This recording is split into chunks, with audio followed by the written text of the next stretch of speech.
श्रील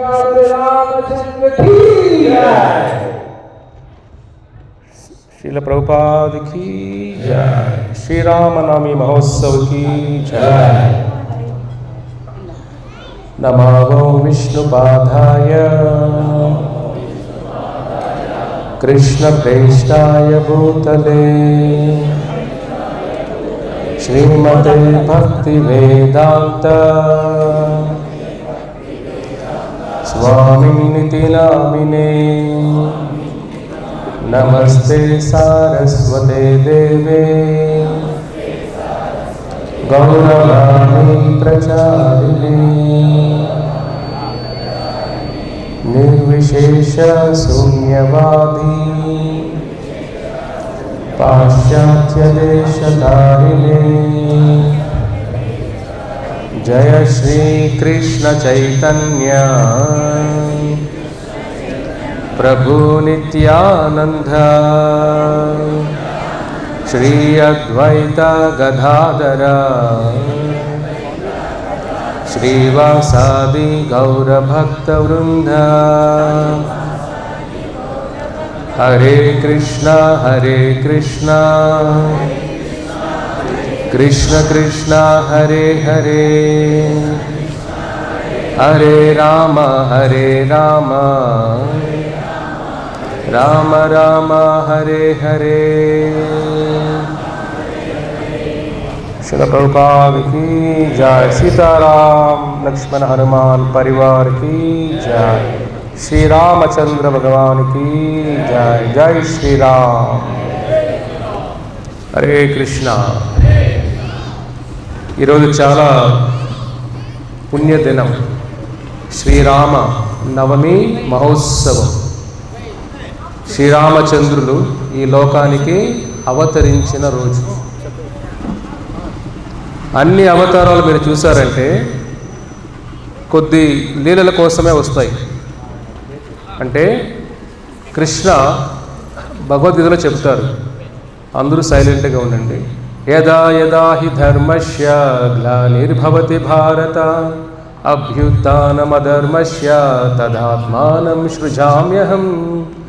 అంటే అర్జున, ఎప్పుడైతే అధర్మం ఎక్కువ అవుతుందో ప్రతి యుగంలోనూ నేను అవతరిస్తాను అని భగవంతుడు చెప్పిన వాక్కు భగవద్గీతలో.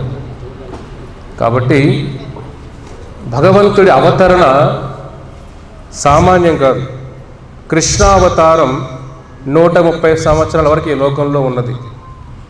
నరసింహ అవతారం కొద్ది ముహూర్తాలు, స్వామి హిరణ్యకశిపుని సంహరించారు, వెళ్ళిపోయారు. అన్ని అవతారాలు చూసుకుంటే కొద్ది లీలలు చేస్తారు, కొన్ని సంవత్సరాల వరకు లీలలు ఉంటాయి. కానీ ఒకే ఒక అవతారం, భగవంతుడు తీసుకున్న అన్ని అవతారాలలో ఒకే ఒక అవతారం, ఈ భూలోకంలో 11,000 సంవత్సరాలు ఉన్న అవతారం రామావతారం. అర్థమవుతుందా? కృష్ణ భగవాను 130 సంవత్సరాలు మాత్రమే ఉన్నారు భూలోకంలో, 130 సంవత్సరాలు మాత్రమే. శ్రీరామచంద్రులు 11,000 సంవత్సరాలు ఈ భూలోకంలోనే ఉన్నారు. కాబట్టి ఎటువంటి అవతారం కూడా శ్రీరామచంద్రులాగా అన్ని వేల సంవత్సరాలు ఈ భూలోకంలో లేరు. కాబట్టి మనం గ్రహించాల్సింది ఏమిటంటే, ధర్మం ప్రతిష్టాపన కోసం భగవంతుడు అవతరణ తీసుకుంటారు. కాబట్టి ఆయన అవతరణ మనలాంటి జన్మల కాదు. అందుకే భగవంతుడి పేరు అయోనిజ అని అంటాం. అంటే తల్లి యోని ద్వారా రారు భగవంతుడు. మనమందరం కూడా తల్లి యోని ద్వారా వస్తాం. కాబట్టి యోనిజ అని అంటాం మనం జీవుల్ని. భగవంతుడిని ఏమంటాం? అయోనిజ. భగవంతుడు భక్తుడు హృదయంలో నుంచి బయట వస్తారు, కానీ యోని ద్వారా రారు ఆయన. కాబట్టి మనం గ్రహించాల్సింది ఏమిటంటే, రామచంద్రుల అవతరణ వెనకాల చాలా చాలా మహత్యం ఉంది.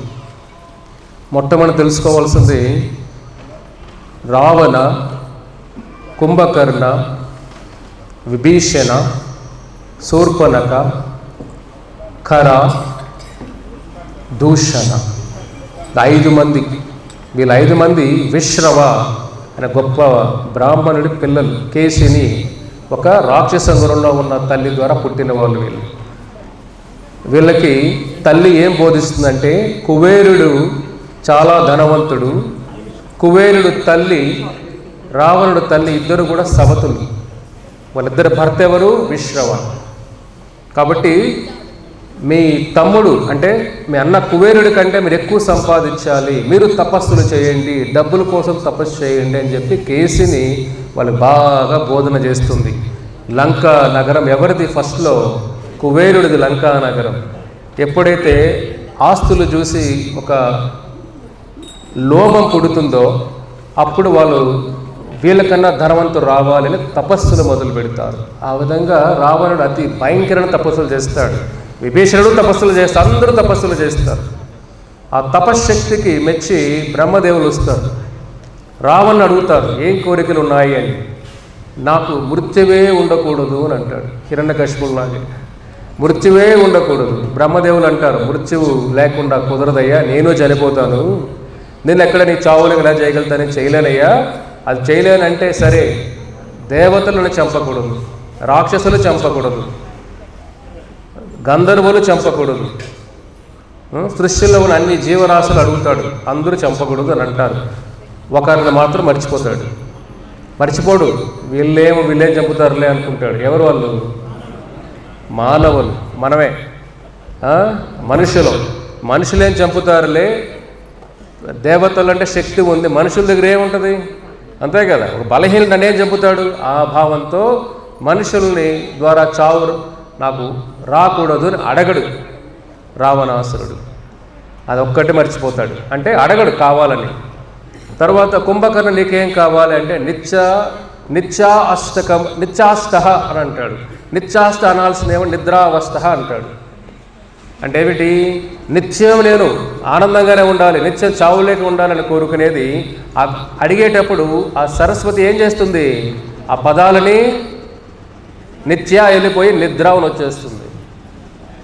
నిద్రావస్థ, ఎప్పుడు నిద్రపోతూనే ఉండాలి వాడు. ఇంకా అయ్యయ్యో సారీ బ్రహ్మదేవులు గారు క్షమించండి, నాకు నిద్ర కాదు కావాల్సింది, నిత్యం ఆనందం కావాలి, సుఖం కావాలి అంటే, లేదు అడిగేసో ఒకసారి అయిపోయిందయ్యా అంటే, అయ్యో ఇప్పుడు నిద్రపోతుంటే నా జీవితం ఏం చేయాలండి, నిద్రలో చనిపోతాను నేను, ఏదైనా దయ చూపించండి అంటే, సరే 6 నెలలు నిద్రపో, 6 నెలలు తిను.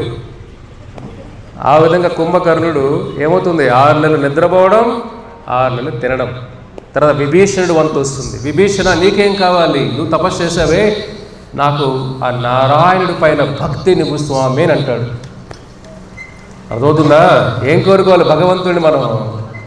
నీ పైన భక్తి ఇవ్వు స్వామి అని కోరుకోవాలి. విభీషణుడు భక్తి అంటే రావణ్ నవ్వుతాడు, వీడి పిచ్చోడు, వీడికి ఇంకా వీడి బుర్ర మారలేదు, వీడికి ఇంత తపస్సు చేసి భక్తి కావాలంటాడు వీడు.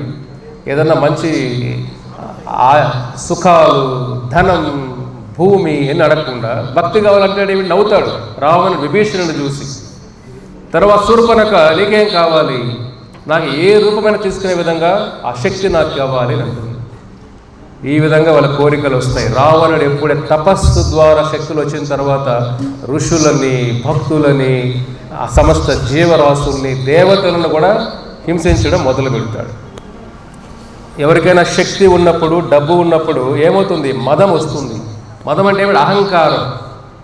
అంతే కదా, కొద్దిగా సక్సెస్ వచ్చిందనుకోండి, మీరు ఒక చదువులో కానీ, ఉద్యోగంలో కానీ, వ్యాపారంలో కానీ, డబ్బులో కానీ ఒక సక్సెస్ వచ్చిందనుకోండి, మనం మర్చిపోతారు మనుషులు. నేను చాలా గొప్పవాడని ఫీల్ అయిపోతూ ఉంటాడు. అదే మదం, అది రావణ గుణం. రావణాసురుడు చాలా మదంలో ఊగిపోతూ ఉంటాడు. ఇది జరుగుతూ ఉంటే దేవతలందరూ కూడా ఏం చేయాలి? వీడిని భరించడం కష్టంగా ఉంది, లోకాలందరూ ఇబ్బంది పెడుతున్నాడు, అందరూ బ్రహ్మదేవుని వేడుకుంటారు ఏం చేయాలి స్వామి వీడిని అని. అప్పుడు బ్రహ్మదేవులు అంటారు వీడు అన్నీ కోరుకున్నాడు కానీ మనుషుల ద్వారా చంపని కోరుకోలేదు కదా, కాబట్టి భగవంతుడు ఏదో ప్లాన్ చేస్తాలే, మీరు భయపడద్దండి అని అంటారు. ఇది జరుగుతూ ఉంటుంది. ఇంకా 2వ ఎపిసోడ్లో ఏం జరుగుతుంది ఇక్కడ అంటే, భృగు మహర్షి పేరు విన్నారా మీరు? భృగు మహర్షి వాళ్ళ భార్య గొప్ప తపస్విని, ఆవిడ కూడా. దేవతలు, రాక్షసులు అంటే ఆకారం కాదు ఇక్కడ మనం చూడాల్సిందే, గుణాలు, మంచి చెడు, స్వార్థం నిస్వార్థం, నిజాయితీ, అపకేమిటి, మోసం, ఈ రెండూ కూడా కలిసి ఎప్పుడు ఉండలేవు. వెలుగు చీకటి కలిసి ఉండలేవు. కాబట్టి ఈ దేవతలు అసురుల మధ్య ఎప్పుడూ కూడా సంఘర్షణ ఉంటుంది. రాక్షసులు ఏం చేస్తారంటే భృగు మహర్షి వాళ్ళ భార్య సహాయం కోరుకుంటారు. తల్లి నువ్వే మాకు కాపాడాలి, ఈ దేవతలు మమ్మల్ని ఇబ్బంది పెడుతున్నారంటే ఆవిడ తపస్విని రాక్షసులకు అభయం ఇస్తుంది, మిమ్మల్ని కాపాడుతాను అని. అది ఫస్ట్ తప్పు చేసే వాళ్ళని మనం సమర్థించకూడదు. సమర్థిస్తే మనం కూడా తప్పు చేసినట్లే.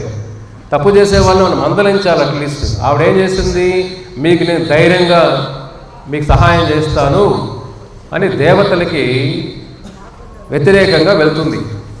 అప్పుడు ఆ సంఘర్షణలో మహావిష్ణువు సుదర్శన చక్రంతో భృగుమని వాళ్ళ భార్యని చంపేస్తాడు.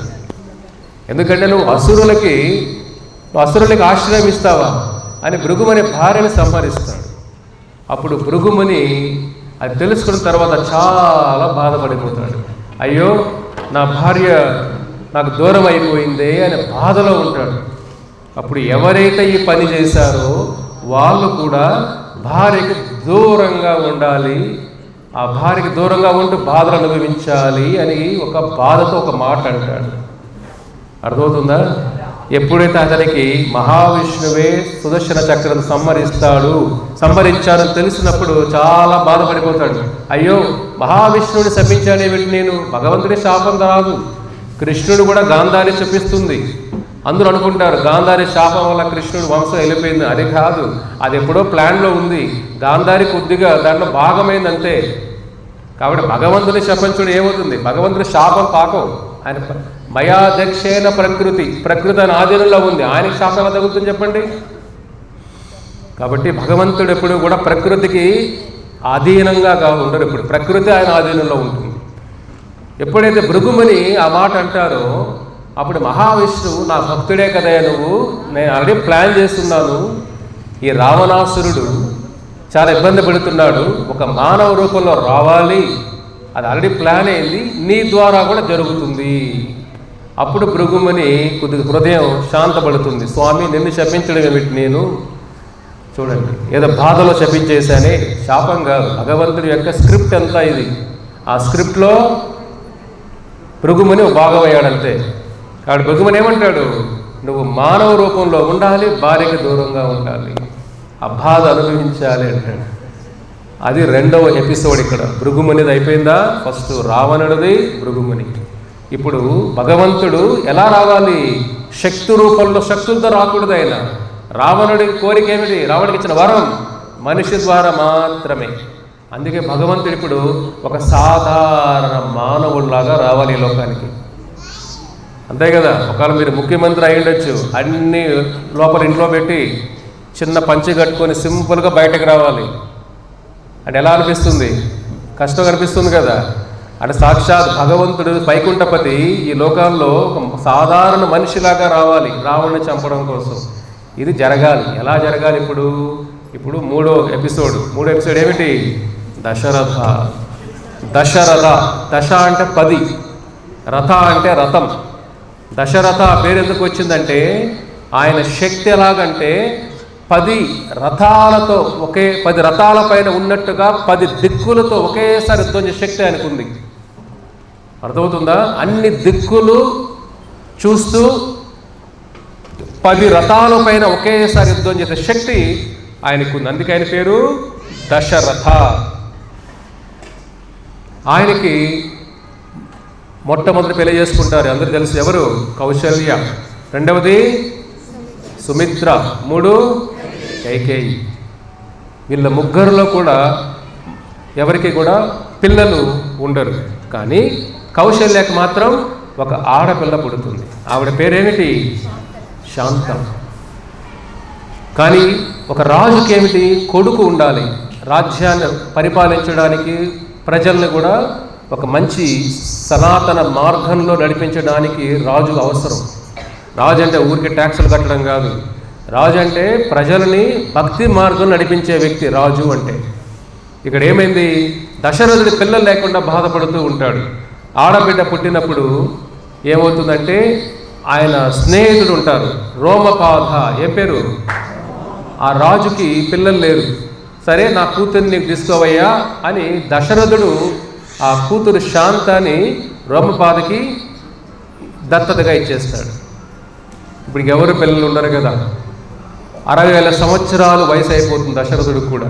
ఏం చేయాలి? రాజ్యం ఈ కౌశల్య, సరే కోశల రాజ్యం అంటాం. కోశల అంటే ఈ భూలోకం అంతా ఈయన ఎవరు పరిపాలించగలుగుతారు, నాకు బిడ్డ లేకుండా ఎలాగని బాధపడుతూ ఉంటే అప్పుడు వశిష్ఠుడు కూడా అందరూ కలిసి ఏం చేయాలి, అప్పుడు ఒక అశ్వమేధ యజ్ఞం చేద్దాం అని అనుకుంటారు. ఎందుకంటే త్రేతాయుగ ధర్మం యజ్ఞం, సత్యయుగ ధర్మం ధ్యానం, ద్వాపరయుగ ధర్మం విగ్రహ ఆరాధన, కలియుగ ధర్మం హరినామ నామ సంకీర్తన చెప్పొద్దని హరినామ సంకీర్తన. మీ పేరు కూడా నామ సంకీర్తన చెప్పుకుంటూ ఉంటాం ఒకసారి, మన పేరు కాదు, నామ హరినామ సంకీర్తన. అది కలియుగ ధర్మం. హరే నామ అని చెబుతారు. అర్థమవుతుందా? ఇప్పుడు త్రేతాయుగ ధర్మం ఏమిటి? యజ్ఞం చేయడం. ఎలా యజ్ఞం చేయాలి అని ఆలోచన చేస్తుంటే దశరథ మంత్రి, చాలా తెలివైన మంత్రి ఉంటారు. ఆయన పేరేమిటి? సుమంత్ర. అతను దశరథ, మీకు తెలుసో లేదో అండి, సత్యయుగంలోనే దీని గురించి చెప్పేశారు. బ్రహ్మదేవ కొడుకులు సనక సనాతన సనత కుమార సత్యయుగంలో చెప్పారు. ఏమనంటే త్రేతాయుగంలో ఒక గొప్ప భక్తుడు పుడతాడు, అతని పేరు దశరథ, అతనికి మహావిష్ణువే కొడుకులాగా పుడతారు అని ఎప్పుడు చెప్పేశారు. ఎలా పుడతారు అది కూడా చెప్పారు అని అంటాడు. అప్పట్లో ఋష్యశృంగ అనే గొప్ప ఒక ఋషి ఉంటారు. ఋష్య శృంగ. మనమంతా సినిమా సీరియల్ వాళ్ళ పేర్లు బాగా మైండ్లో వెళ్ళిపోయినాయి. ఇవన్నీ కొత్తగా నోటి జరగట్లే మనకు కదా. ఈ టాలీవుడ్, బాలీవుడ్, హాలీవుడ్ ఈ పేర్లన్నీ బాగా మైండ్లో ఉండిపోతే ఈ రామాయణ క్యారెక్టర్లు అన్నీ ఎక్కడ ఉంటాయి మనకి ఇవన్నీ, అవునా కదా. ఋష్యశృంగ పేరు గట్టిగా నోటి తెరవండి. శృంగ, ఋష్య శృంగ అంటే కొమ్ములు. ఋష్యశృంగ, జింకకి ఎలాగైతే కొమ్ములు ఉంటాయో ఆ ఋషికి కొమ్ములు ఉంటాయి. గొప్ప మహాభక్తుడు అతను. అతను అడవుల్లోనే ఉంటారు. దశరథ మంత్రి చెబుతాడు, దశరథ ఈ ఋష్యశృంగ గొప్ప మహాభక్తుడు, అతను కానీ యజ్ఞం చేస్తే అతని ద్వారా పిల్లలు కలుగుతారు. అప్పుడు ఎలా తీసుకురావాలి, అతన్ని అడవుల్లో ఉంటాడే అని ఏదో విధంగా కొంతమందిని అడవిలోకి పంపించి ఆయన కొద్దిగా ఆకర్షణ చేపిస్తారు. అతన్ని అడవిలో ఉంటాడంటే అతను అడవిలో నుంచి అయోధ్యకు తీసుకొని వస్తారు. వాళ్ళ తండ్రికి తెలియకుండా అయోధ్యకు తీసుకొని వచ్చి అప్పుడు ఏమవుతుంది, రోమపాద ఏమవుతుంది చెప్పండి. రోమపాద కూతురు పేరేమిటి? శాంత. ఆ శాంత ఈ ఋష్యశృంగాగా పెళ్ళవుతుంది రోమపాద ద్వారా. ఇది బ్యాక్గ్రౌండ్ స్టోరీ. ఇది ఎప్పుడైతే దశరథుడికి ఇవన్నీ తెలుస్తుందో, రోమపాద నా ఫ్రెండే కదా, అంటే నా అల్లుడే అతను ఋష్యశృంగ. మామ పిలిస్తే అల్లుడు రాడా చెప్పండి. ఇది కలియుగం, అంత ఈజీగా రారులేండి. ఒకసారి ట్రై చేయండి మీరే. ఆ కాలం కాబట్టి వచ్చారు ఆ విధంగా. దశరథుడు ఎప్పుడైతే రోమపాదుడు చెబుతాడో, రోమపాద ఆనందంగా కూతురిని ఋష్యశృంగని అయోధ్యకు పంపిస్తారు. అప్పుడు ఋష్యశృంగ పుత్ర కామోసి యజ్ఞం చేపిస్తాడు. యజ్ఞం చేసినప్పుడు ఆ యజ్ఞ ఫలం చాలా పెద్ద స్టోరీ. అది సింపుల్గా చెప్పేస్తున్నాం మనం. యజ్ఞ ఫలం వచ్చిన తర్వాత ఎలా తీసుకొస్తారు? వైకుంఠం నుంచి విష్ణు దూతలు వస్తారు అక్కడికి. ఆ యజ్ఞంలో నుంచి విష్ణుదూత బయట వస్తారు. మహావిష్ణువులాగే ఉంటారు. ఆయన ఆ పాయసం తీసుకొని వస్తారు, యజ్ఞ పాయసం. ఆ యజ్ఞ పాయసం తీసుకొని ఎప్పుడైతే దశరథుడికి ఇస్తారో, ఈ యజ్ఞ పాయసం ద్వారా నీకు మంచి మహావిష్ణువే పిల్లల్లాగా పుడతారయ్యా అని చెబుతారు. దశరథుడు ఆనందపడిపోతాడు. వెంటనే వెళ్ళి ఆ పాయసంలో సగభాగం కౌశల్యకి ఇస్తారు. ఇంకా సగం ఉంటుంది కదా, ఆ సగంలో కొద్దిగా భాగం, దాంట్లో కొద్దిగా కాలు భాగం ఎవరికి ఇస్తాడు? సుమిత్రకి ఇస్తాడు. ఇంకా మిగిలిన దాంట్లో సగం కట్ చేస్తాడు, అది కైకేయికి ఇస్తాడు. ఇంకా మిగులుతుంది కదా 4వ భాగం, అది ఎవరికి ఇవ్వాలో ఆలోచన చేసి మరి సుమిత్రకి ఇచ్చేస్తాడు. ఇది 4 భాగాలు అవుతుంది.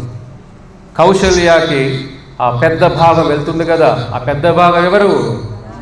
శ్రీరామచంద్రుడు. తర్వాత కైకేయికి సుమిత్రకి సగభాగం వస్తుంది కదా మిగిలింది, సుమిత్రకి మళ్ళీ లాస్ట్ 2 భాగాలు వస్తాయి. ఆ 2 ఎవరు? సుమిత్రకి ఎవరు పుట్టారు? అందరూ గట్టిగా చెప్పేసి గుంపులో ఆన్సర్ అయిపోతాను. లక్ష్మణ, శత్రుఘ్న. కైకేయికి పుట్టింది ఎవరు? భరత. ఫస్ట్ రామచంద్రులు, తర్వాత భరత లక్ష్మణ శత్రు కవల పిల్లలు పుడతారు. వీళ్ళెవరు? మహావిష్ణువే శ్రీరామచంద్రుడు, అనంతశేషుడే లక్ష్మణుడు, శంఖ చక్ర, ఆ శంఖం ఎవరు? శత్రుఘ్న, చక్ర ఎవరు? భరత. అర్థమవుతుందా? ఇది రామ లక్ష్మణ భరత శత్రుఘ్నులంటే మహావిష్ణువు, అనంతశయన, శంఖ చక్రమే రామాయణం. చూడండి, ఈ విధంగా రాములు వారి యొక్క అవతరణ జరుగుతుంది. ఈ అవతరణ అంతా కూడా మీరు చూసారంటే రాములు వారు ఎన్నో లీలలు చేస్తారు రామాయణం అంతా కూడా. కానీ ఎలాగంటే దశరథుడు కూడా ఆ వినిన తర్వాత మహావిష్ణువే కొడుకుగా పుట్టాడే అని ఆనందంలో ఉప్పొంగిపోతూ ఉంటాడు. కానీ దశరథుడికి కూడా ఉంది కదా, ఒక శాపం ఉంది కదా, అది పెద్ద స్టోరీ. దశరథుడికి శాపం ఏమంటే పిల్లలు దూరం అయిపోయి తలుచుకొని ఏడుస్తూ చనిపోతాం. అది మనం లాస్ట్ ఆదివారం తెలుసుకున్నాం. ఎవరైతే మిస్ అయ్యారో మళ్ళీ వెళ్ళి చూడండి యూట్యూబ్లో, సమయాభావం వల్ల. అర్థమవుతుందా? అందుకే వారం సత్సంగాలకు వస్తే అన్ని జ్ఞానం తెలుసుకుంటాం. కాబట్టి మీరు ఎప్పుడో పండగలకు వచ్చారనుకోండి, గంట విని నెక్స్ట్ సంవత్సరం మళ్ళీ వస్తారు. ఆ లోపల ఎన్నో మసాలాలు జరిగిపోయి ఉండమంతా ఎప్పుడో మర్చిపోయి ఉంటారు. అవునా కదా? ఇక్కడేమిటి? ఎప్పుడైతే దశరథుడికి ఆ శాపం ఉంటుందో ఇక్కడేమిటి? భృగుమని కూడా ఉంది కదా, నువ్వు మానవుగా పుడతావు, భార్యకి దూరం అవుతావు. కాబట్టి ఇవంతా బ్యాక్గ్రౌండ్, ఇవన్నీ ఉన్నాయి బ్యాక్గ్రౌండ్ రామాయణంలో అంతా కూడా మనం తెలుసుకోవాల్సింది. సో కొద్దిగా ముందుకు వెళ్ళేది ఏమవుతుంది? రాములు వారు వచ్చినప్పటి నుంచే ఎలాగంటే ఒక దశరథుడి ప్రాణం రామచంద్ర, దశరథుడి ప్రాణం రామచంద్ర. కాబట్టి ఈ రామాయణం అంతా కూడా ఒక సింపుల్గా చెప్పేస్తారు. అర్థమవుతుందా? ఎప్పుడైతే వీళ్ళు దశరథుడు మహావిష్ణువు కొడుకుగా పుడతాడో బ్రహ్మదేవుడు ముందే చెప్పుంటాడు, ఎలాగైతే మహావిష్ణువు ఒక మనిషిలాగా వెళ్తున్నారో, అనంతశేషుడు వెళ్తున్నారో, శంఖచక్రం వెళ్తున్నాయో, దేవతలారా మీరందరూ కూడా భూలోకానికి వెళ్ళాలి. ఎలా వెళ్ళాలి? ఏ జన్మ తీసుకోవాలి భూలోకంలో? మీరు వానర జన్మ తీసుకోవాలి. వానర అంటే కోతులా అనుకోవద్దని మీరు, వాళ్ళు మామూలు నాటి కోతులు కాదు. ఇక్కడ ఏదో మీ ఇంటి పక్కన వస్తుంటే కోతులు, అలాంటి కోతులు కాదు వాళ్ళు. వానర, వనం అంటే ఏమిటి? అడవి. అడవిలో అడవిలో ఉండే మనుషులే వాళ్ళు కూడా. రూపం అలా అనిపిస్తుంది అంతే, శక్తి. ఇంద్రుడి నుంచి వచ్చేదే ఎవరు? వాలి. వాలి ఎక్కడి నుంచి వస్తాడు? ఇప్పుడేగా చెప్పాను. ఎక్కడ పోయింది అంత? కలియుగ మంద బుద్ధి, మంద భాగ్య, సుమంద మధు ఉపద్రుత. ఇప్పుడు చెప్పింది అప్పుడే మర్చిపోతాం. ఇది కలియుగ ప్రభావం. ఇప్పుడు కలి ఏమిటయ్యా అంటే ఇప్పుడు చెప్పిందే మర్చిపోవడమే కలియుగ ప్రభావం అంటే. ఇంద్రుడి నుంచి వచ్చేది ఎవరు? వాలి. తర్వాత సూర్యుడి నుంచి వచ్చేది ఎవరు? వానరుడు, సుగ్రీవుడు. వాయువు నుంచి వచ్చిన వానరుడు ఎవరు? కరెక్ట్గా చెప్పారు. లేదండి పరువు పోయేది అసలు, ఇది కూడా చెప్పలేదండి. హిందువులుగా కొట్టడం కన్నా పోయడం మేలనుకోవచ్చు మనం. ఇంకా అట్లీస్ట్ చెప్పారు, పాస్ అయ్యారు అందరూ ఎగ్జామ్లో. అయితే వాయువు నుంచి వచ్చింది ఎవరు? హనుమాన్. ఆ విధంగా విశ్వకర్మ అంటే భగవంతుడికి ఆర్కిటెక్ట్ ఆయన నుంచి వచ్చింది ఎవరు? నల. ఎవరు వచ్చింది? బ్రిడ్జి కట్టింది ఎవరు? నల. విశ్వకర్మలాగైతే ద్వారకా నగరాన్ని కడతాడు కృష్ణ భగవానులకి, అయోధ్యను కడతాడు రామచంద్రులకి, ఆ విశ్వకర్మ వచ్చిన అంశే నల. ఆ రామసేతు బ్రిడ్జి కట్టేది నల. అర్థమవుతుందా? ఈ విధంగా బృహస్పతి నుంచి వచ్చేది ఎవరు? వానర. తార. ఎవరు? తార ఎవరు? పాస్ అయ్యారు మళ్ళీ మీరు, వెరీ గుడ్. సో వాలి భార్య తార. సో ఈ విధంగా దేవతలే వానరులాగా వస్తారు. వాళ్ళు ఏదో మామూలు అడవుల్లో కోతులు అనుకుంటారా మీరు? భగవంతుడు వచ్చేటప్పుడు అసిస్టెంట్లు వస్తారు కదా, ఎవరైనా ఒక పవర్ఫుల్ పర్సన్ వస్తుంటే సర్వెంట్లు వస్తారు కదా. కాబట్టి భగవంతుడు వచ్చేటప్పుడు వీళ్ళందరూ కూడా వానరులాగా భూలోకంలో జన్మ తీసుకుంటారు. కాబట్టి ఈ కిష్కింధకాండ ఉన్న భాగం అంతా కూడా అద్భుతంగా వర్ణిస్తుంది. ఈ విధంగా దేవతలందరూ ఈ లోకానికి వస్తారు. ఇది రామాయణం. చూసారంటే మీరు అప్పుడు రామచంద్రులు ఒక మాట అంటారు, చూడండి, రామ, రా రవి, ఆ పృథ్వీ, మా మృత్యు. రామ అంటే ఏమిటి? రా అంటే రవి, సూర్యుడు, ఈ లోకాలంతా కూడా. ఆ అంటే పృథ్వీ, మా అంటే మృత్యువు. అంటే ఈ లోకాలను ఎంత నడిపించే శక్తి, అర్థమవుతుందా? మృత్యువులో నుంచి బయటకు పడేసే శక్తి, కర్మలందరినీ కూడా తీసివేసే శక్తి రామ. అర్థమవుతుందా? అది ఒక అర్థం స్కంద పురాణం చెబుతుంది. రా ఆ మా అంటే రామ, అంటే ఈ లోకాలన్నీ నడిపించే శక్తే ఆ బ్రహ్మ తారక మంత్రం రామనామం. అర్థమవుతుందా? ఇంకా ఇంకొక అర్థం చెప్తారు వేరే పురాణాల్లో కూడా. రామ, రా అంటే రావణ ఛేదన, రావణ సంహరించే శక్తి అని. ఆ ఆనంద స్వరూప, ఆనందాన్నిచ్చే రూపమది. మాయా వినాశక, మాయలో నుంచి తీసివేసే శక్తి అని. అదే ఇంకొక అర్థం రామ. మనందరూ మాయలోనే పడుకునే ఉన్నాం పొద్దు నుంచి రాత్రి వరకు, అప్పుడప్పుడు నిద్రలేస్తూ ఉంటాం. మాయ అంటే ఏమిటి? ఈ శరీరం నాది, ఈ ఊరు నాది, ఈ జాబు నాది, ఈ కంపెనీ నాది, ఈ భర్త నాది, ఈ భార్య నాది, ఈ పిల్లలంతా నా వాళ్ళు, లేకపోతే ఎవరు బతకలేని, లేకపోతే ఎవరు ఉండరు అనుకుంటాం. అది భ్రమ, అదే భ్రమ. వారం రోజులు బాధపడతారు, సంవత్సరం తర్వాత ఎక్కడున్నా గోడ పైన ఫోటోలో ఉంటాం, ఎప్పుడు గుర్తుపెట్టుకున్నది. 2 ఏళ్ళ తర్వాత ఆ ఫోటో కూడా ఎక్కడ ఉంటుందో తెలియదు. దాని గురించి టెన్షన్ పడకూడదు ఎక్కువ. మనిషి జీవితం తెలుసుకోవడానికి, జీవితం సత్యం తెలుసుకోవడానికి ఇది. కాబట్టి రామాయణం అంతా కూడా మనం చూసామంటే సీతాదేవి ఎన్నో బాధలు పడుతుంది భర్త కోసం. లక్ష్మణుడు అన్న కోసం 14 సంవత్సరాలు నిద్ర లేకుండా సేవ చేస్తాడు. నిద్ర లేదు, లక్ష్మణుడు ఆహారం కూడా తీసుకోడు 14 సంవత్సరాలు. అంతేకాదు రాములు వారు కూడా 14 సంవత్సరాలు చెట్లు, నారతో బట్టలు వేసుకొని, స్వామి ఓన్లీ ఏం తింటారు? ఆకులు, ఫ్రూట్స్, పళ్ళు తప్ప ఇంకేవి తీసుకోరు. కొంతమంది రాములు వారు మాంసం తిన్నారు, పిచ్చి పిచ్చి కోతులు కూస్తుంటారు. రాములు వారు తీసుకున్నది ఓన్లీ ఏమిటి? ఆహారం, పండ్లు, ఫ్రూట్స్, అంతే. 14 సంవత్సరాలు అలాగే జీవితాన్ని గడిపారు ఆయన. నేల మీద పడుకున్నారు. ఎంత బాధ అనిపించారు చూడండి. భగవంతుడి లోకానికి ఎందుకు వస్తున్నారు? మన కోసం వస్తున్నారు ఆయన. 11,000 సంవత్సరాలు ఈ లోకాన్ని పరిపాలించారు ఆయన.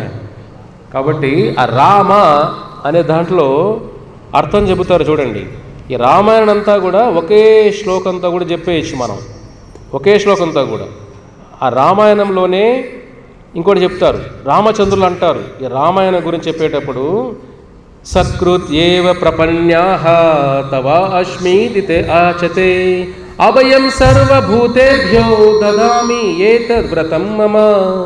అంటే సకృతే ప్రపన్న, ఒక్కసారి నాకు శరణుందానంటే రామ, ఈ జీవితం నీకోసం రామా అని ఎవరైతే ఒక మాట అంటారో, సకృతే ప్రపన్న ఏమంటారు? స్వామి అభయం, వాళ్ళు నా రక్షణలోనే ఉంటారు. ఎంత రక్షణ అంటే నా కను రెప్పలు ఆపే సమయం అయినా నాకు శరణుందే చాలు. కనుబొమ్మలు అలా మూసుకుంటాం కదా, అంతసేపు మీరు రాముడికి శరణుందినా చాలు అంట రామచంద్రులు ఇక్కడ. అటువంటి భక్తుణ్ణి నేను ఎప్పటికీ వదిలిపెట్టను అంటున్నారు చూడండి ఇక్కడ. అంతేకాదు, సుగ్రీవశ్య మహాతేజ శరణాగత వత్సలః నత్యేజం కథంచాన శరణాంగమాగతం. అంటే ఎటువంటి పరిస్థితుల్లో ఉన్నా కానీ వాళ్ళు నీకు నేను అభయమిస్తాను. సుగ్రీవుడికి ఇచ్చిన మాట, సుగ్రీవుడి మాట మర్చిపోతాడు. రామానికి సేవ చేస్తాను అని చెప్పి మళ్ళీ ఏమవుతాడు? వాళ్ళని చంపిన తర్వాత సుఖాలలో, అంతే కదా, మన కష్టాలు తీరిపిన తర్వాత భగవంతుడు గుర్తుంటాడా? కష్టాలు ఉన్నంతవరకు ఆయన గుర్తుంటాడు. కష్టాలు తీరిపోయాక ఆయన అటకెక్కించేస్తాం. సుగ్రీవుడు ఏం చేశాడు? వాళ్ళని చంపిన తర్వాత నా బాధలు తీరిపోయాలే అని రాములు వారికి ఇచ్చిన మాట మరిచిపోయి హ్యాపీగా వాళ్ళ భార్యతో జల్సాలు చేస్తూ ఉంటాడు. రాములు వారికి ఇక్కడ చూడండి, భార్య దూరమే బాధపడుతుంటే ఇక్కడ సుగ్రీవుడు ఆనందాలతో సుఖాలతో ఉంటాడు. అందుకే అయోధ్య అంటే ఏం నేర్పిస్తుంది? సంస్కృతి నేర్పిస్తుంది అయోధ్య నగరం. కిష్కింధ ఏం నేర్పిస్తుంది? ప్రకృతి. అంటే కోరికలు, కామం, క్రోధం, లోభం ఇవన్నీ ఏమిటి? కిష్కింధ నేర్పిస్తుంది. ప్రకృతి గుణాలు ఎలా ఉంటాయో నేర్పిస్తుంది. లంక నేర్పిస్తుంది? వికృతి. వికృతి అంటే దుర్బుద్ధి. మనది కానది కూడా మనకు కావాలి అని కోరుకోవడం. వేరే వాళ్ళ వస్తువులు అవ్వచ్చు, వేరే వాళ్ళ భార్యలు అవ్వచ్చు, వేరే వాళ్ళ ఆస్తులు అవ్వచ్చు, వేరే వాళ్ళ సంపద ఏదైనా ఇల్లులు అవ్వచ్చు, కబ్జా చేయాలి మనమే. ఇలాంటి భావన, వికృతి భావన, లంకా భావన.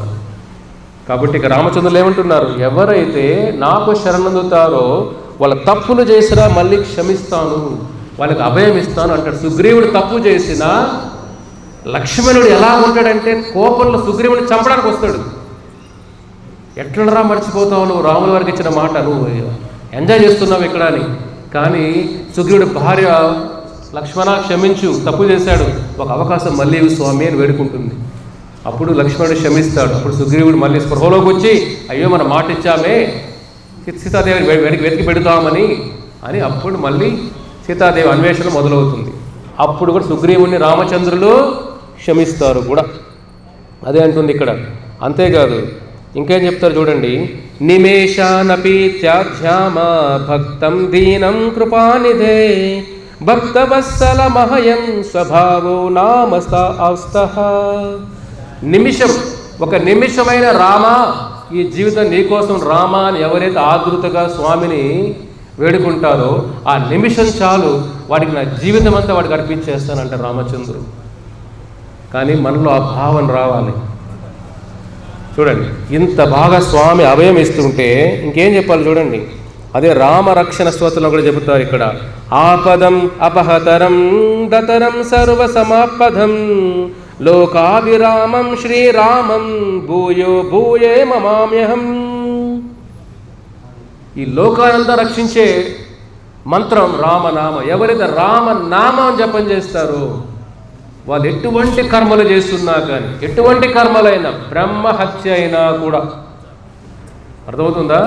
బ్రహ్మదేవుని మీరు ఒకవేళ మర్డర్ చేశారనుకో తెలియకుండా, ఫస్ట్ మనకు కనపడరు ఆయన. ఒకవేళ మీకు కనపడి, ఒకవేళ మీ టైం బాగుండి ఏదైనా మీ ఏదైనా వెపన్లకి ఇబ్బంది దొరికి ఏదైనా బ్రహ్మదేవుని మీరు లేపేశారనుకోండి పొరపాటున, మనకు దేవతలే కనపడరు, వాళ్ళ అధిపతి, వాళ్ళ తండ్రి బ్రహ్మదేవుడు, ఆయన కనపడతాడు. ఒకవేళ ఆయన లేపేస్తే కూడా బ్రహ్మహత్య అయినా కూడా రామనామంతో వెళుతుంది. అలా అని చెప్పి రేపు వెళ్ళి కత్తులు ఎత్తుకొని తిరగద్దాడు హిందూపూర్ అంతా. బ్రహ్మహత్య అని చెప్పారు, హిందూపూర్లో కోపం వేసి అసలు రామ అని అయిపోదాం అనుకోవద్దండి. ఇంతవరకు మీకు ఆ రామనామ శక్తి తెలియదు కదా, కాబట్టి అయిపోయింది. తెలుసుకున్నారు కదా, తెలిస్తే ఇంకా మహాపాపం అది. రామనామ శక్తి తెలుసుకున్న తర్వాత తప్పులు చేస్తాం కదా, అది మహాపాపం, అది నామ అపరాధం అంటాం. ఏమంటాం? నామ అపరాధం.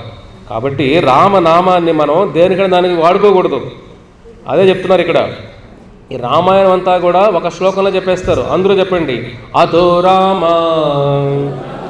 తపోవన అధిగమనం హత్వా మృగం కాంచనం వైదేహి హరణం జటాయుమరణం సుగ్రీవ సంభాషణం వాలి నిగ్రహణం సముద్రతరణం లంకాపురీ దాహనం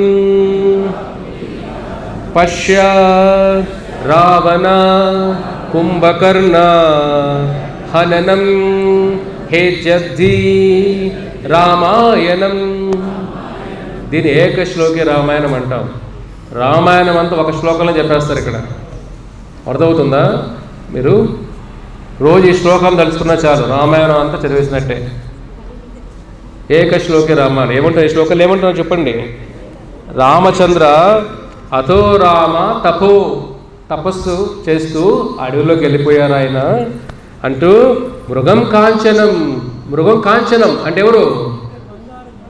బంగారు మృగంలాగా వచ్చింది ఎవరు? మారీచుడు. ఆ మారీచుడు టర్నింగ్ పాయింట్ అదే కదా రామాయణంలో. ఇంటర్వెల్ పాయింట్ అదే రామాయణంకి. ఏమిటి ఇంటర్వెల్? ఆ బంగారు జింక రావడం. బంగారు జింక వస్తే సీతాదేవి కొద్దిగా కోరిక పుడుతుంది. మామూలు జింకలాగా లేదే, ఆ కోరిక పుట్టింది కాబట్టే రాములు వారు ఆ జింక కోసం వెళుతారు. సీతాదేవి లక్ష్మణ్ను కూడా పంపిస్తుంది. లక్ష్మణుడు వెళ్ళను అని అంటాడు. కానీ ఆ మారీచుడు ఏమంటాడు? రాములు వారులాగా ఆ గొంతుతో లక్ష్మణ కాపాడు కాపాడు కాపాడు అని అరుస్తాడు మారీచుడు. సీతాదేవి అది విని, ఓ రామచంద్రులు అపాయంలో ఉన్నారు, లక్ష్మణ వెళ్ళువయ్యా అంటే లక్ష్మణుడు తల్లి రామచంద్రుడికి అపాయం ఏమిటి? ఆయన శ్రీమన్నారాయణుడు, ఆయనకు అపాయం ఏమిటి? వెళ్ళను, స్వామికి ఏది కాదు అంటే సీతాదేవి ఒక మాట అంటుంది. ఇది చాలా బాధాకరమైన సంఘటన. ఇది లక్ష్మణుడు 14 సంవత్సరాలు నిద్ర లేక తిండి లేక రాత్రిలో ఒక సెక్యూరిటీ గార్డ్ లాగా ఉంటారు, పొద్దున్న లేస్తాను అన్ని పరిచర్యలు చేస్తూ ఉంటాడు. సీతాదేవి ఒక మాట అంటుంది, మీ అన్న ఆపదలో ఉన్నాను వెళ్ళనంటున్నావే లక్ష్మణ, నీకు నా పైన దుర్బుద్ధి ఉంది కదా అంటే దుర్బుద్ధి ఉంది కదా అని అంటుంది. అంటే నన్ను నువ్వు అనుభవించాలనుకుంటున్నావా లక్ష్మణ అని అంటుంది. లక్ష్మణుడి గుండె 1000 ముక్కలైపోతుంది అక్కడే. తల్లి నీ పాదాలు తప్ప నువ్వు ఎలా ఉంటావో నాకు తెలియదు. లక్ష్మణుడు సీతాదేవి పాదాలు తప్ప ఇప్పుడు సీతాదేవి ముఖం చూడాల. ఎంత మాట చూడండి. మిమ్మల్ని మీరు ఎప్పుడైనా 14 రోజులు సేవ చేసుకున్న టెంపుల్లో 14 సంవత్సరాలు పక్కన పెట్టండి, 14 రోజులు సేవ చేయండి. నేను ఒక మాట అన్నారు మిమ్మల్ని, మీరు టెంపుల్కి వస్తారా? మీరు 14 రోజులు సేవ చేసామయ్యా, ఏమంత మాట గుండె గలక్కరైపోయింది నాకు అడ్రస్ ఉండరు మీరు. లక్ష్మణుడు ఏమిటి 14 సంవత్సరాలు అంత సేవ చేస్తే సీతాదేవి ఒక మాట అంటే కూడా సీతాదేవి రక్షణ సేవే ముఖ్యం అనుకుంటున్నాడు ఆ టైంలో కూడా. కాబట్టి నీ ఆజ్ఞ ద్వారా వెళ్తున్నాడు తల్లి. ఎంత అవమానం చూడండి లక్ష్మణుడికి. అవమానం భరిస్తూ రాముల కోసం వెళ్తారు. ఆ మధ్యలో ఎంతోమంది, ఇటు పక్క ఏమిటి భరతుడు కూడా ఏమిటి అవమానాలే. కైకేయి భరతుడు ఇద్దరు కలిసి రామచంద్రుల్ని అడవికి పంపించేశారు అని భావన ఉంటుంది. కాబట్టి భరతుడిని కూడా అయోధ్య వాసులందరూ ఒక రాక్షసులాగా చూస్తారు భరతుడిని. ఆ భారం భరతుడు భరిస్తూ ఉంటాడు. ఇక్కడ లక్ష్మణుడు బాధలో ఉంటాడు. ఆ పక్క ఎవరున్నారు మళ్ళీ? విభీషణుడు. లంకలో విభీషణుడు మంచి విషయాలు చెబుతాడు రావణుడికి, నువ్వు చేసే తప్పు, సీతాదేవిని తీసుకురావడం తప్పు, ఈ తప్పు వల్ల ఈ లంకా దహనం అయిపోతుంది, వద్దు అని వాదిస్తాడు. కానీ విభీషణుడు ఏం చేస్తాడు? రావణాసురుడు లంక నుంచి బయటికి వెళ్ళేస్తాడు. అక్కడ విభీషణుడు బాధలో ఉంటాడు. చూడండి రామాయణం అంతా ఏమిటి? అవమానాలు ఉన్నా కానీ ఎలా బతకాలి అని. చిన్న చిన్న కష్టాలు వస్తేనే మనిషి ఆత్మహత్య చేసుకునేద్దామా, అక్కడ దూకేద్దామా, అక్కడ దూకేద్దాం, ఇది దాగేద్దాం అంటుంటారు. మనిషి జీవితం చాలా విలువైనది. బహునాం జన్మనామంతే, మళ్ళీ మళ్ళీ మానవ జీవితం రాదు. ఈ మానవ జీవితం ఈ ఇబ్బందులు ఆ కష్టాల వల్ల వదిలేయకూడదు. ఈ మానవ జీవితం రామచంద్రుని గురించి తెలుసుకోవడం కోసం, రామచంద్రుని చేరుకోవడం కోసం మానవ జీవితం. రామచంద్రుడు ఇక్కడికి ఎందుకు వచ్చారాయన? మనం ఆహ్వానించడానికి వచ్చారాయన. అందరూ అయోధ్యకు రండి, వైకుంఠానికి రండి అని ఆహ్వానిస్తున్నాడు స్వామి. మనం సీతాదేవి ఎలాగైతే బంగారు జింకకి ఆకర్షితురాలు అయిపోయిందో, అట్రాక్ట్ అయిపోయిందో, మనమేం చేస్తున్నాం? మనకు బంగారు జింకలు ఎవరు? మన ఇంట్లో కూడా మారీచులు ఉన్నారు కదా. బంగారు జింకలు లేవనుకోండి, ఆ భావం ఉంది కదా. ఏమిటి ఇక్కడ? సీతాదేవి ఎలాగైతే బంగారు జింకని చేసి రాములు వారు దూరం అయిపోయిందో, మనమేం చేస్తున్నాం? ఈ కామ క్రోధ లోపాలు, ధనం జనం సుందరి, ధనం, ఈ ధనం కోసం జనం, మనకు 10 మంది మనతో పాటు ఉండాలి, జనం కోసం, కుటుంబం కోసం, బంధాల కోసం ఏం చేస్తున్నాం? మనం ఆ వ్యామోహంలో పడిపోయి రాములు వారికి దూరం అయిపోతున్నాం. కాబట్టి మనం ప్రతి జీవుడు భగవంతుణ్ణి వదిలి దూరం అయిపోతున్నాడు కోరికలతో. కాబట్టి మనం కూడా ఆ మారీచుల్లాగా మనకు జీవితాల్లో చాలామంది ఉంటారు. కాబట్టి మీరు అన్ని వదులుకోవాలని అవసరం లేదు, తెలుసుకోవాలి. మాయా జీవితం అంటే ఏమిటి? టెంపరీ, కొద్ది రోజులైనా ఇదే చాలా బాగుంది, ఇదే పర్మనెంట్ అనుకుంటాం, అదే మాయా జీవితం అంటే. కాబట్టి మీలో ఆ భావన పోవాలి. అది దానికి ఏమిటి? రామచంద్ర అనుగ్రహం లేకుండా మాయా వినాశక, ఈ మాయ నుంచి బయటపడలేం మనం.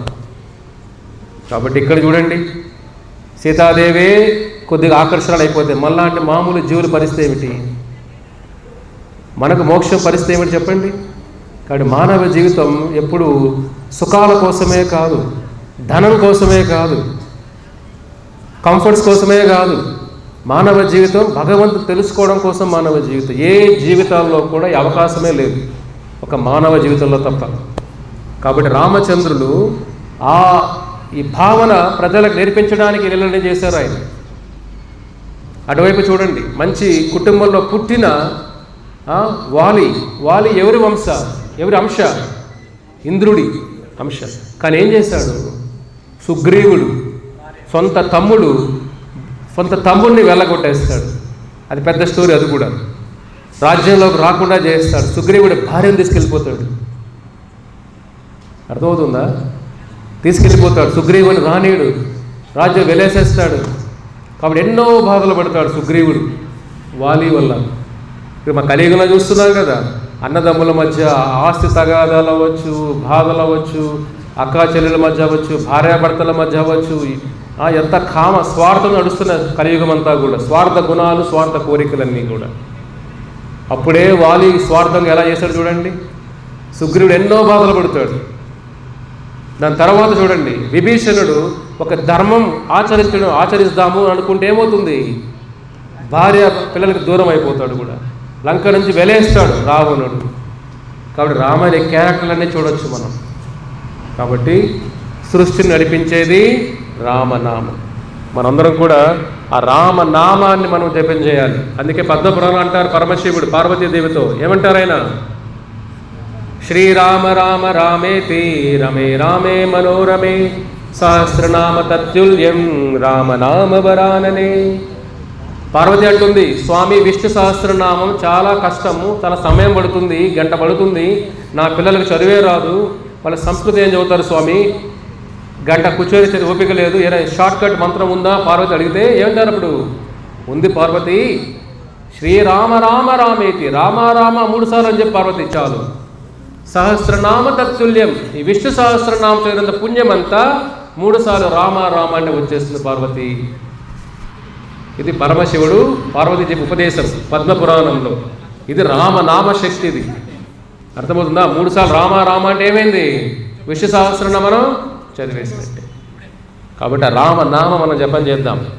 కాబట్టి మనందరం కూడా మాతో పాటు కొద్దిగా జపం చేయండి. అందరూ చెప్పండి. ఓం శ్రీరామాయ నమః, ఓం రామభద్రాయ నమః, ఓం రామచంద్రాయ నమః, ఓం శాశ్వతాయ నమః, ఓం రాజీవలోచనాయ నమః, ఓం శ్రీమతే నమః, ఓం రాజేంద్రాయ నమః, ఓం రఘుపుంగవాయ నమః. అందరూ గట్టిగా చెప్పండి. ఓం జానకీ వల్లభాయ నమః, ఓం జైత్రాయ నమః, ఓం జితామిత్రాయ నమః, ఓం జనార్దనాయ నమః, ఓం విశ్వామిత్రప్రియాయ నమః, ఓం దాంతాయ నమః, ఓం శరణత్రాస్పరాయ నమః, ఓం వాలి ప్రమదనాయ నమః, ఓం వాగ్మినే నమః, ఓం సత్యవాచే నమః, ఓం సత్యవిక్రమాయ నమః, ఓం సత్యవ్రతాయ నమః, ఓం వ్రతధరాయ నమః, ఓం సదా హనుమధ ఆశ్రితాయ నమః, ఓం కౌశలేయాయ నమః, ఓం కరధ్వంసినే నమః, ఓం విరాధవద పండితాయ నమః, ఓం విభీషణ పరిత్రాత్రి నమః, ఓం హరకోదండ ఖండనాయ నమః, ఓం సప్తతాళ ప్రభేతే నమః, ఓం దశగ్రీవ శిరోహరాయ నమః, ఓం తాటకాంతకాయ నమః, ఓం వేదాంతసారాయ నమః, ఓం వేదాత్మనే నమః, ఓం దూషణాత్రిశోరోహంత్రే నమః, ఓం త్రిమూర్తయే నమః, ఓం త్రివిక్రమాయ నమః, ఓం త్రిలోకాత్మనే నమః, ఓం ధన్వినే నమః, ఓం పితృభక్తాయ నమః, ఓం వరప్రదాయ నమః, ఓం జితేంద్రాయ నమః, ఓం జితక్రోధాయ నమః, ఓం జితామిత్రాయ నమః, ఓం జగద్గురువే నమః. ఓం సర్వదేవాదిదేవాయ నమః. ఓం మహాదేవాయ నమః. ఓం మహాభుజాయ నమః. ఓం సౌమ్యాయ నమః. ఓం బ్రాహ్మణ్యాయ నమః. ఓం మహాయోగినే నమః. ఓం మహోద్ధారాయ నమః. ఓం ఆదిపురుషాయ నమః. ఓం పరమపురుషాయ నమః. ఓం మహాపురుషాయ నమః.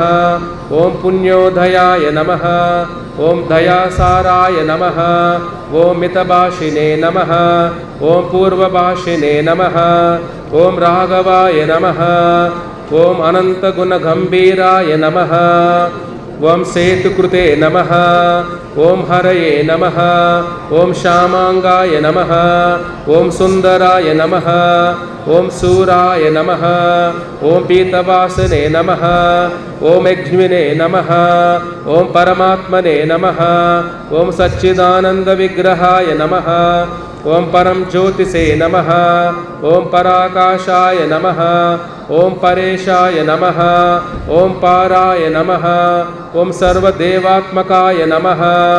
ఓం పరాన్మయే నమః. హరే కృష్ణ కృష్ణ కృష్ణ హరే హరే, హరే రామ రామ రామ హరే హరే, హరే కృష్ణ కృష్ణ కృష్ణ హరే హరే, హరే రామ రామ రామ హరే హరే, హరే కృష్ణ కృష్ణ కృష్ణ హరే హరే, హరే రామ రామ రామ హరే హరే. శ్రీ సీతారామ లక్ష్మణ హనుమాన్ పరివార్ కి జై. సో శ్రీరామనామం త్రేతాయుగ ధర్మమే కాదు, కలియుగం కూడా రామనామం శక్తి నడిపించే శక్తి, మానవ జీవితానికి మోక్షాన్ని ప్రసాదించి కర్మను తీసివేసి సర్వ పాపాలు తీసే శక్తి రామనామం. కాబట్టి మీరందరూ కూడా ఈ రోజు నుంచైనా రేపటి నుంచైనా ప్రతిరోజు రామకోటి రాయడం కంటే కూడా రామనామం జపం చేయడం శ్రేష్టం. కాబట్టి రాయడం కంటే శ్రవణం కీర్తనం చెప్తూ వినాలి.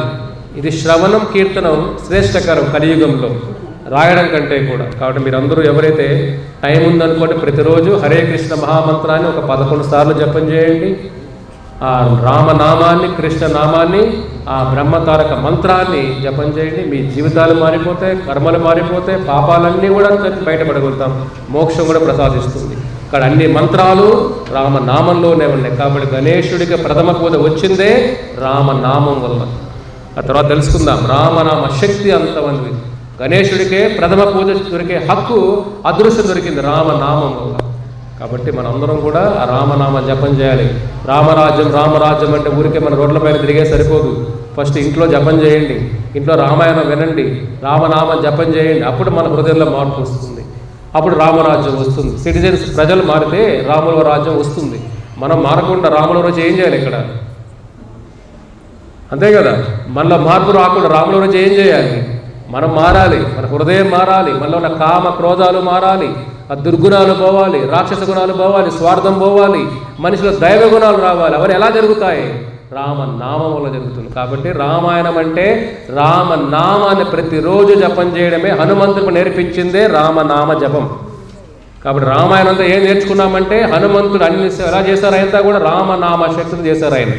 కాబట్టి ఆ రామనామం ఇప్పుడు కూడా ఉంది, హనుమంతుడు ఇప్పుడు ఉన్నారు, గొప్ప గొప్ప విభీషణుడు, చిరంజీవి ఇప్పుడు ఉన్నాడు. ఓకేనా?